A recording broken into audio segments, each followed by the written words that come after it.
Hi there, my name is JWLZI. In this video we will be making the Tote handbag. Please consult your PDF file for your tools and materials requirements. Use Adobe Reader to print the pattern file. Make sure that the actual size is selected. Verify the sizing of the printout against the measuring blocks. Cut out the paper pattern pieces. Keep the spacing area in the zipper holders as we will be using it later in step 12. Some pattern pieces have a 1 and a 2 in the numbering, for example A1, A2, A3.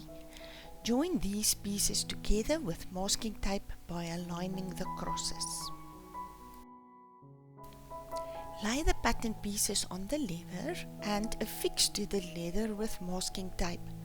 Make sure that all edges and stitching holes are covered. Cut the leather roughly 1 cm or 0.4 inches outside the edges of the pattern pieces. Punch all the stitching holes as well as the holes for the rivets. Transfer the positions of all the marks, indicated by arrows, from the pattern pieces to the back of the leather. Each mark occurs at least twice, some 3 times. First, cut out the 2 zipper holes in the middle of the front body and the inside pocket, and then all the other pieces along the outside edges. If the leather requires burnish or paint all the edges except for the handles, the curved upper edges of the front and back bodies, and the curved edges of the zipper holders. Slip one of the square loops onto a strap. Fold the strap so that the holes for the rivets align and add the 2 rivets. Do the same for the other 3 straps. Add the slider to the 19 cm zipper. Place the zipper center beneath the zipper hole on the front body. Glue and punch all the stitching holes again. Note that the zipper is not stitched in the round. Stitch from the 1 mark to the 2 mark, and then also stitch from the 3 to the 4 mark. Do the same for the 16 cm zipper and the inside pocket. Stitch from the 5 to the 6 mark, and then also stitch from the 7 to the 8 mark. Add the 60 cm zipper in between the 2 zipper holders using the 4 mm spacers from step 3 to ensure that the 2 pieces are 14 mm apart. Glue and punch all the stitching holes again. Then stitch both sides and add the slider to the zipper. Fold the zipper ends over the edges of the zipper and secure with rivets. Or you can delay this step until the zipper holder has been added to the back and then determine exactly how long you want the zipper to be. Lay the back of the outside pocket E flat. Then add the inside cell pocket D on top. The 21 and 22 marks should align. Stitch around the sides and the lower edges. Lay the back body B with the wrong side up. Then place the inside pocket C on top of the back body, ensuring that the 9 to 12 marks align. Stitch between the 9 and the 10 mark.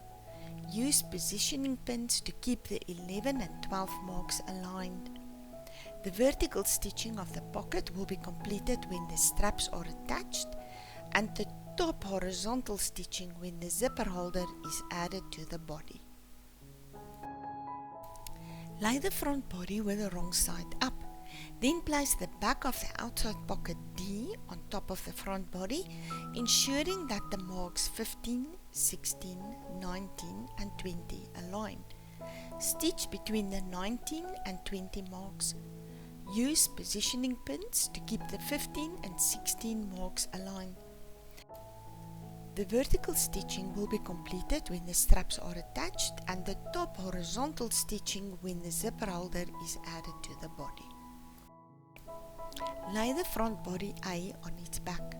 Lay strap I on top of the front body so that the marks 16 and 20 align. Stitch from the bottom to the top, across the top row and then back to the bottom. You will stitch the side seams of the pocket at the same time. The stitching of the lower edge of the strap will be included when the base is attached to the body. The horizontal line going across the top of the front body is not stitched together with the straps. It will be stitched when the zipper holder is attached to the body. Add the second strap J as well. The back of the front body should now show that the side seams of the pockets have been stitched. Do the same for the back body by adding straps K and L. The side seams of the inner zipper pocket will be stitched at the same time. Lay the side edge of the front body over the back body and stitch the side seam. Note that at the end of the stitching line there will be an opening between the front and back bodies. The two vertical stitching lines on either side of the opening are not stitched now but later when the D-ring holders are attached. Stitch the other side seam as well. Align the 24 marks on the base and the reinforcer and stitch in the round.